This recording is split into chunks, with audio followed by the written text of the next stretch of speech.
Bienvenidos a otro episodio de Podcast Emaús. Estoy súper feliz de estar aquí con mis papás, los pastores. Sí. Jorge. Hola, ¿qué tal? ¿Cómo están?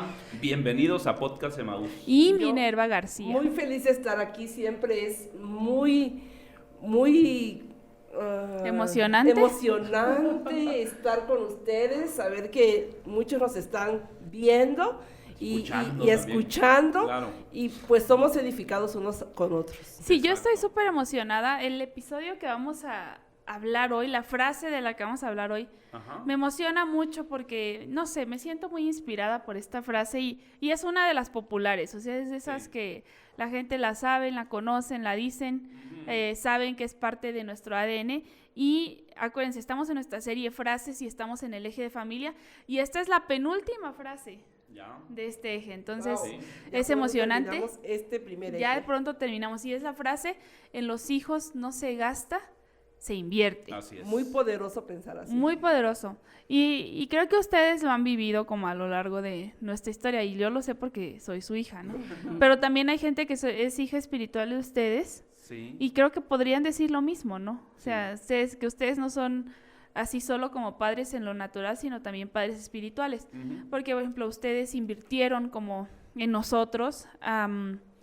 Los tres fuimos al instituto bíblico, pero también, por ejemplo, ustedes me han contado que cuando Iván era niño, mi hermano mayor es muy buen pianista, pero eso empezó cuando ustedes vivían en Campeche. Vivíamos, porque yo también ya estaba viva. Claro. Sí, vivíamos todos en Campeche. Y el pastor Ramiro, que fue Ramiro como Navarro, su mentor, ¿no? Sí. Su mentor, su pastor en ese tiempo, vio algo en Iván y le pagó sus clases de piano. Así es. Y tú caminabas 1 hora de ida y una de regreso para llevarlo. Fue una inversión, ¿no? No nos tocó invertir dinero en ese tiempo porque no lo teníamos, claro, pero sí invertimos mucho tiempo, ¿no? Sí. Porque no teníamos para pagar la clase, el transporte, que era, Teníamos carro, pero no teníamos no lo usábamos. Y el transporte creo que valía en ese tiempo, no sé si 3 o 5 pesos, pero imagínate. Pues, o sea, si eran 10 pesos de ida, 10 de regreso, yo sacaba cuentas y yo decía, mejor lo guardo para las tortillas o el bolillo, ¿no? Y te ibas caminando. Y era caminar como 45 minutos, 1 hora, para llegar al centro de la ciudad de Campeche, donde ahí estaba la escuela de piano. Y eso era 3 pero por veces ejemplo, a la semana. Ustedes también mostraron que van en serio con invertir, porque cuando nos mudamos para acá, Iván no dejó de tomar clases de piano. O sea, ustedes nos dijeron como de, ay, bueno, cuando nos las pagaban estaban chido, pero ahorita claro que ya nos toca a nosotros, ya no. No, las siguieron pagando, ¿no? Sí, así fue. Lo pusimos estudió en Yamaha, estudió con mentores particulares. Así es. Estudió varias en los tres hemos invertido mucho. Después Edgar, después tú. En que se preparaba, ¿no? En cuestiones de música, que es lo que Qué raro, los tres coinciden mucho en que sus 3 hijos salieron musicalmente talentosos. No, y aquí habría que decirle a los padres que no obliguen, porque por ejemplo, yo no obligué a Edgar, yo no obligué a Cindy a que estudiara, como Iván estudiar piano, tú vas a estudiar también algo relacionado con la música. No, simplemente se dio y nosotros inducirlos, sí, a descubrir talentos, habilidades, eso sí, inducirlos, pero una vez que fueron descubiertos esos dones o esas habilidades se manifestaron, pues las impulsamos nosotros. Y pero yo les quiero preguntar, ¿hay alguna otra cosa que les hubiera gustado invertir en nosotros? Sí, seguramente sí.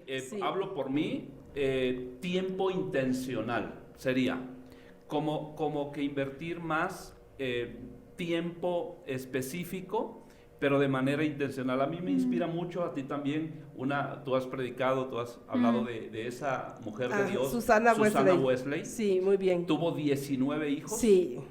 Y ella tenía tiempo intencional con cada uno de ellos. Con cada uno. Así es. Y creo yo que aunque se invirtió, nosotros no escatimamos después ni dinero, ni recursos, ni tiempo, probablemente sí tiempo intencional, es decir, dedicarle a cada uno un tiempo intencional para potencializar dones, a lo mejor. Exactamente. Capacidades que ya veíamos. Así es. Pero que en algunos casos no hubo esa posibilidad de invertir. ¿Me explico? Sí, ¿tu mamá?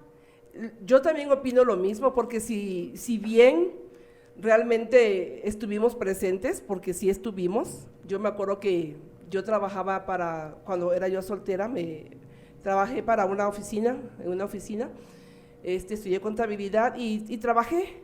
Tenía yo un horario estándar, se puede decir, ¿no? De trabajo, pero cuando Iván tuvo la edad de 6 meses de nacido, decidí dejar de trabajar para dedicarme más a estar en la casa, ¿no? Para cuidar a mi hijo, y ya después vinieron mi hogar y viniste tú, y ya fue lo mismo, ¿no? Buscar formas de generar recursos, pero ya estando en casa para cuidar a los hijos. Entonces, no es que no estuviéramos presentes, pero sí concuerdo, como dice tu papá, más intencional, exactamente, muy más específico, más para generar más apego emocional, porque creo que es la parte en la que uno, cuando es intencional, logra mayores beneficios, ¿no? Y no que no lo hayamos hecho, pero creo que sí, más específicamente con cada uno de ustedes. Y para mí, o sea, este tema es muy amplio y tendríamos para hablar muchísimo tiempo, pero dicho esto, o sea, ¿por qué es importante que los papás cambien esa perspectiva y tengan una perspectiva de invertir en sus hijos? De invertir intencionalmente. Y de invertir intencionalmente en sus hijos, o sea. Yo quisiera decir que, en primer lugar, porque cuando tú inviertes intencionalmente en tus hijos y cambias tu perspectiva, puedes descubrir el propósito para el cual nació tu hijo. Por ejemplo, nosotros no sabíamos, hablando con Iván, que fue el mayor, que es el mayor de ustedes, que él traía ese don de piano. Yo recuerdo, cuando vivíamos en Tabasco todavía, él tenía esa inquietud, ¿no? Porque me acuerdo que su primer trabajo fue servir como el retroproyectorista de la iglesia, ¿no? De la iglesia en Tabasco. Era el que ponía las filminas para las proyecciones, ¿no? Y poquito de música, pero todavía no habíamos descubierto gran cosa. Y en ese mismo tiempo, él le encantaba el fútbol. Y recuerdo que un profesor de la escuela donde él estudiaba, de la primaria donde él estudiaba, me dijo, pastor, este muchacho es bueno para el fútbol. Está la escuela del Atlas. Me recuerdo eso. ¿Por qué no lo metemos? Él puede destacar. Wow. Entonces, platicando con él mismo, se llegó a la conclusión de que él, su don mayor, si bien le gustaba un montón el fútbol, su don mayor no era eso, sino la música. Cuando nos mudamos a Campeche, eso fue cuestión de semanas, nos mudamos a Campeche, ahí es donde tú dices que el pastor Navarro nos ayudó con esto. Y la mera verdad, él empezó a destacar en la música y empezó a tocar mucho, ¿no? Entonces yo creo que la cosa es invertir de manera intencional en los hijos para descubrir su propósito. Así es. Es que yo creo que tener perspectiva. Perdón, ando un poquito mal de mi garganta. Perspectiva es contemplar, ¿verdad? A la distancia, contemplar a lo lejos. Sí. La vida de tu hijo, ver hacia adelante, ver el futuro, soñar. La perspectiva es soñar, ¿verdad? El futuro de los hijos. No, y es que pasa esto, perdón que te interrumpa un momento. Los padres, como que Dios nos diera algo de poder ver. No es que somos adivinos, no es que somos magos, pero tú ves a tu hijo incluso cuando es bebé. Sí. Yo recuerdo, por ejemplo, con Edgar, cuando lo enseñé a leer a los 3 años y medio, algo se veía. Sí. Y él actualmente escribe, actualmente puede hacer poemas, está terminando su tesis ya, y bueno, ya la terminó, está por y esa percepción materna, ¿no? Que desde el vientre uno percibe, uno siente. Por el Espíritu Santo, yo creo que Dios nos da esa percepción. Es como que eso para mí es la perspectiva, ¿no? Sí. Lo que podía yo contemplar desde que estaba en el vientre, ¿no? Que mis hijos le iban a servir a Dios, ¿no? Y los preparamos y nos dedicamos para que eso sucediera, ¿no? Pero yo creo que sí, tener perspectiva es mirar a lo lejos, y como labrando el camino, ¿verdad? Y las proyecciones, irlas enfocando hacia qué queremos para ellos. Claro. No, y por ejemplo, a mí me ha dolido mucho ver muchas veces a papás que, por ejemplo, no quieren invertir en sus hijos, por ejemplo, en algo como en pasión, o incluso mandarlos a una comunidad, ¿no? Sí. Porque es muy caro. Como dicen, es que está muy caro. Pero por ejemplo, yo obviamente no soy pastora, pero yo llevo, desde que nací estoy en esto con ustedes y he visto también muchas cosas. Sí. Y hay muchas veces que cuando un niño, por ejemplo, está en su etapa de rebeldía, ¿no? Usualmente está de adolescente, rebeldón, y el papá como de que quiere, pero le dices como, mándalo pasión, invierte en relaciones que le hagan bien. Sí. No, es muy caro. Ok, se va de la iglesia, se nos pierden por unos años, y luego vuelven cuando el hijo es un adulto joven y está perdido en la vida y no sabe qué hacer y no quiere hacer nada y está deprimido y ansioso y un montón de problemas. Y ahí sí, ya pagarían, ya quisiera, ¿no? ya estarían dispuestos a pagar lo que sea por arreglar a su hijo, ¿no? Perdón, por eso hablamos de inversión. Exacto. Minerva y yo tenemos una persona que conocemos y que lo apreciamos mucho, y es una persona que tiene mucho dinero. Y ese hombre nos contaba una ocasión, una vez, casi con lágrimas en sus ojos, dice, tiene un hijo, y un hijo de él está en el alcoholismo, desafortunadamente. Es un hombre joven todavía, pero ya iba, creo, por el segundo matrimonio roto por el alcoholismo. Yo lo conocí muy amable, es decir, muy buena persona. En sus 5 sentidos, súper respetuoso, amable. O sea, una persona tú ves y bien, pero él empieza a tomar y se pierde. Y él nos decía una frase, dijo esto: ni con todo mi dinero yo puedo quitarle el vicio del alcoholismo a mi hijo. Yo pudiera dar todo mi dinero por hacerlo, pero ni con todo eso lo puedo hacer. Él decía algo también importante, decía todo lo que se paga con dinero es barato. Exacto. Así es. Por ejemplo, porque la redención, el que un hijo recupere su estado emocional saludable, su estado físico, su estado espiritual, social también, porque una persona adicta pues socialmente no está apto, ¿no? Para integrarse a la sociedad. Y él con todo su dinero decía, no puedo rescatarlo a mi hijo de las adicciones. Entonces dice, todo lo que pagamos con dinero es barato. Y entonces, por eso cuando nosotros pensamos en eso, en los hijos no se gasta. Por ejemplo, ¿cuánto vas a gastar por mandar a tu hijo, no sé, a Pasión? 300 pesos, 400 a lo mejor, creo que es lo más, yo no sé. Bueno, pero eso para es los barato. que nos están escuchando, que no saben a qué nos referimos cuando hablamos de Pasión es nuestro congreso de jóvenes. Pasión es un congreso que hacemos como iglesia cada año, ¿verdad? Sí. Y donde pues es específicamente para jóvenes adolescentes. Sí, pero yo siempre creo que invertir en un boleto para ir a un congreso Pasión es... Como madre yo lo digo así, yo siempre le quedo a deber a Congreso Pasión, porque es tanto el set de actividades, de enseñanza, de prácticas y de relaciones que pueden ellos conquistar y tener. Y de tanta calidad los invitados, y de tan buena calidad, porque se invierte en buenos oradores de la palabra de Dios que son profesionales, exactamente, son buenas personas. Nosotros y de buena trayectoria, que tú dices, oye, ¿cuánto tendría que pagar por tener una clase de música o una clase de algún tema bíblico? Y si voy a un instituto, te lo trajemos a casa. Por eso yo como madre siempre pienso que le quedo a deber no, pero es muy doloroso para mí ver esos comentarios de los papás de está muy caro, ¿no? Por ejemplo, me acuerdo una vez que alguien le pidió a Gary clases de piano, y Gary le dijo como de cuánto, más bien la persona le dijo a Gary, ¿cuánto me cobras? Y Gary le dijo 100 pesos. Eso no vale en las clases de piano. Y la persona le dijo como en tono sarcástico, ¿y no le pierdes? Y Gary le respondió, pues sí le pierdo, pero te quiero ayudar. Entonces, de verdad, papás, mamás, lo que puedas pagar con dinero en tus hijos es barato, porque hay cosas... Sí, hombre. Ansiedad, depresión, no lo puedes comprar con dinero. Una recuperación, no lo puedes comprar con dinero. Entonces, elige sabiamente. Y en este tema, por ejemplo, hay tantos ejemplos en la Biblia que a mí me inspiran, ¿no? Por ejemplo, yo estaba pensando en Ana, ¿no? Una mujer que esperó y lloró años por un hijo, ¿no? Años, y no podía, y se sentía desolada, se sentía desdichada. La Biblia nos describe su estado emocional también, ¿no? Y entonces tiene a Samuel, quien se iba a convertir en el profeta Samuel, y la Biblia dice que el niño nace, tiene su periodo de que lo amamantan, de lactancia, y pues es debatible cuánto duran esos periodos, ¿no? Hay gente que dice que 2 años, hay gente que dice que 6 meses, pero dice que termina su periodo de lactancia y Ana va y lo entrega al templo. Entonces como que al sacerdote, y entonces pues como de... Tanto lloraste por este niño, esperaste tanto y cuando lo tienes vas y se lo entregas al templo. Y para mí es como, eso es tener visión, o sea. Sí. Eso es tener visión.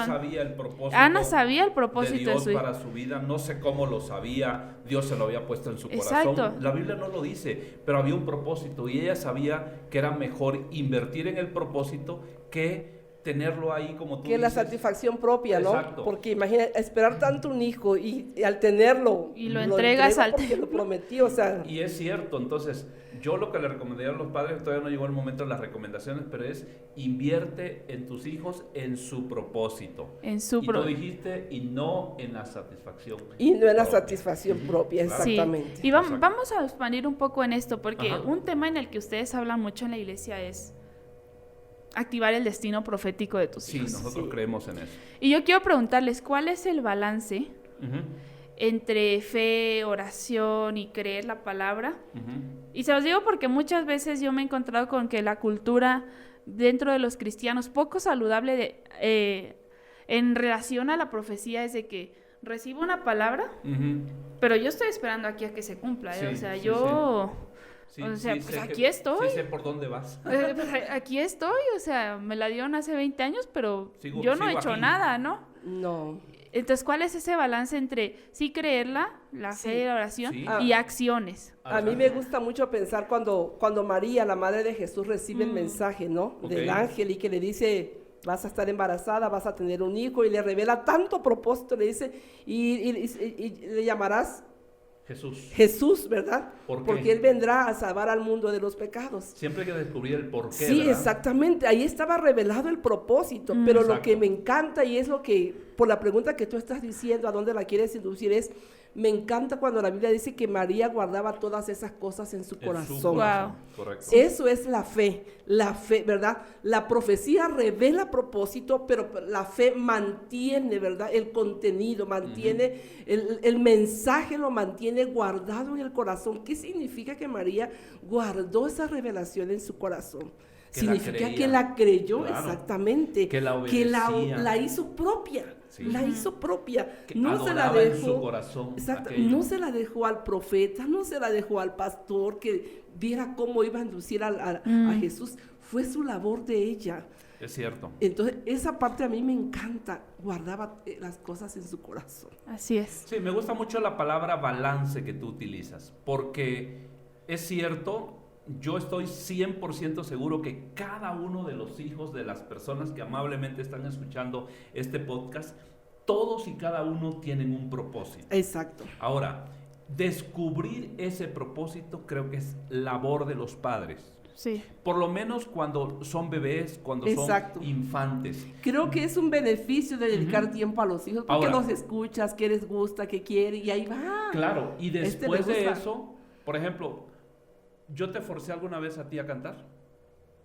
De chica no me gustaba mucho a veces. Ok, pero te poníamos a que porque no me gustaba que me dejaran tarea, por eso no me gustaba. Pero seguramente después, no sé, en algún momento lloraste, no sé, pero luego estudiabas y luego cantabas. Sí. Entonces, y ya luego llegaste a un momento en que lo disfrutaste, ¿no es cierto? Ahora, para mí, las personas que aman sus hijos y que descubren el propósito para el cual Dios los hizo nacer, deben tener el balance entre creer su propósito y, por el otro lado, invertir intencionalmente para el cumplimiento de ese propósito. Así es. Para mí ese sería como que ese balance. El balance. ¿Por qué? Porque muchas personas pueden decir, no, pues yo quiero que mi hijo sea ese gran hombre o mujer de Dios. Muy bien. O ese gran profesionista, abogado, doctor, etcétera. La profesión que sea. Sí. Pero nosotros, de nada sirve que lo creamos acá internamente si no damos los pasos adecuados para que ese propósito se cumpla. Si no se acompaña con acciones. Exactamente. Sí, porque, o sea, es un tema muy común. Y en este aspecto, al menos yo creo que hablar del destino profético de los hijos requiere mucha disciplina de ambas partes. Requiere mucha disciplina. Sí. Mucha disciplina. Toda la razón, así es. Porque también yo igual muchas veces he escuchado, ¿no? Papás más que dicen, mi hijo va a ser tal cosa. Cool, me encanta, claro, ¿no? Súper. Pero, por ejemplo, es un niño, es una niña que, por ejemplo, y en especial... La pregunta sería, ¿lo estás induciendo? ¿Lo estás formando a eso? ¿Tu boca está hablando? Porque también es importante recalcar, porque somos una iglesia cristiana, que si tu hijo, su pasión, su talento, no es ser apóstol, profeta, evangelista, maestro, pastor, músico, no significa que tu hijo no sirve. Exacto, claro porque que no. Alabamos mejor a Dios cuando usamos nuestros dones. Perfecto. Y si tú alabas más a Dios usando los dones que Él te dio. Perfecto. Entonces, pero dicho esto, tiene que haber una disciplina, ¿no? Así es. Mira, me estoy acordando ahorita, bueno, tiene meses que murió la reina de Inglaterra, ¿no? Wow.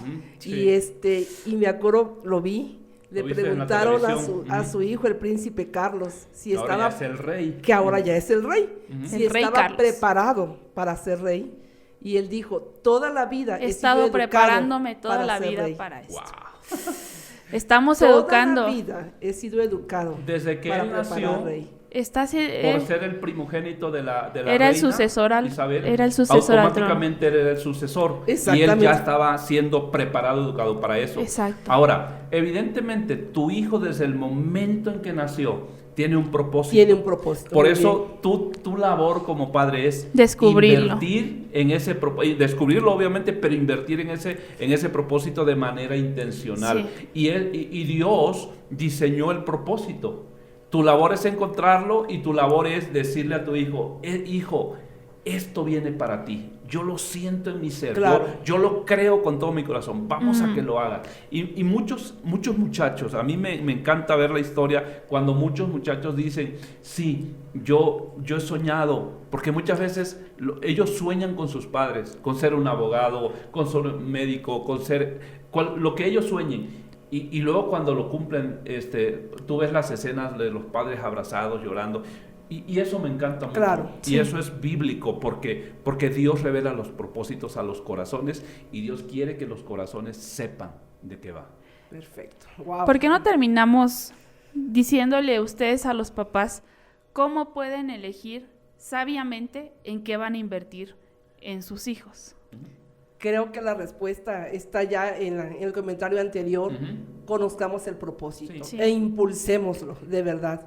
Creo que los hijos no están para cumplir nuestros sueños que nosotros no cumplimos, sino para que cumplan los propios, ¿verdad?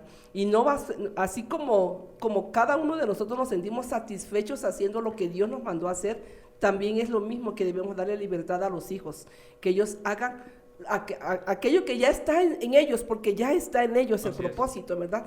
Y eso es la mejor manera de invertir, es ahí, en el propósito. Exacto.